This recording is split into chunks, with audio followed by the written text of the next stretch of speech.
Assalamualaikum warahmatullahi wabarakatuh. Alhamdulillah wassalatu wassalamu ala rasulillah. Sahabat Ruhama, warga Tangsel, kaum muslimin muslimat yang berbahagia dimanapun Anda berada. Alhamdulillah kita masih diberikan kesehatan oleh Allah SWT.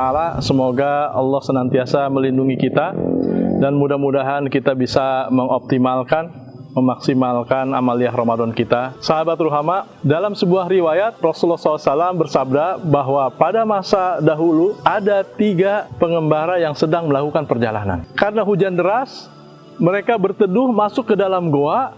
Tiba-tiba pintu goa itu tertutup dengan batu besar dan mereka tidak mungkin keluar daripadanya. Satu di antara mereka mengusulkan untuk berdoa kepada Allah SWT dengan keikhlasan amal yang pernah mereka lakukan. Orang pertama berkata, saya punya 2 orang tua dan keluarga.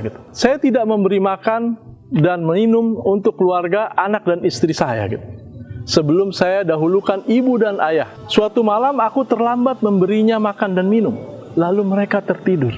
Saya menunggunya hingga terbangun di subuh hari, sekalipun anak-anak saya menangis karena ingin juga minum susu.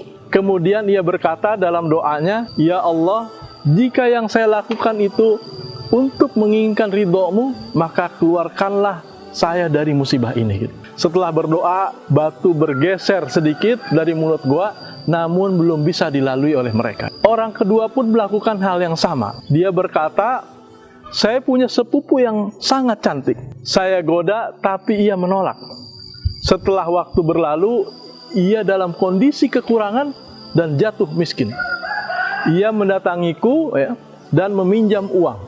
Saya berikan 120 dinar dengan harapan saya bisa menikmatinya. Namun ia berkata, takutlah engkau kepada Allah, kamu tidak halal untukku. Lalu saya merasa berdosa, kemudian berkata kepadanya, ambillah uang ini dan pergilah. Dia melanjutkan ucapannya dengan berdoa, ya Allah, jika yang saya lakukan untuk memperoleh ridho-Mu, maka keluarkanlah saya dari musibah ini. Batu itu kemudian kembali bergerak, namun belum bisa bagi mereka untuk keluar dari gua tersebut.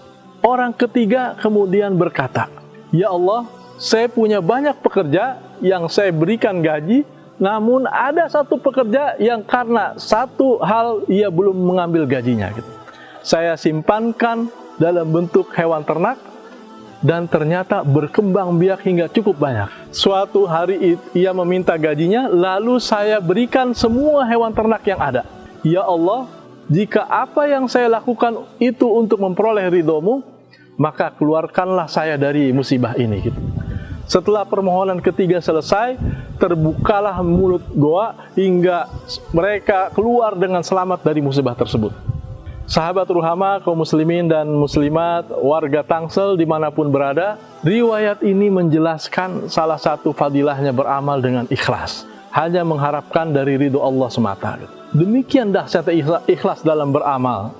Pekerjaan yang biasa dan sederhana dapat bernilai ibadah jika dilakukan dengan ikhlas. Seperti kegiatan tidur, belajar, makan, dan lain-lain bisa bernilai ibadah jika dilakukan karena ridho Allah SWT. Sebaliknya, amalan yang bernilai besar di sisi Allah akan menjadi kecil, bahkan tidak punya arti apa-apa jika dilakukan ada maksud selain karena Allah. Seperti ibadah haji, sholat, puasa, dan lain-lain yang besar pahalanya di sisi Allah bisa tidak berarti jika dilakukan secara riya, bukan karena Allah SWT.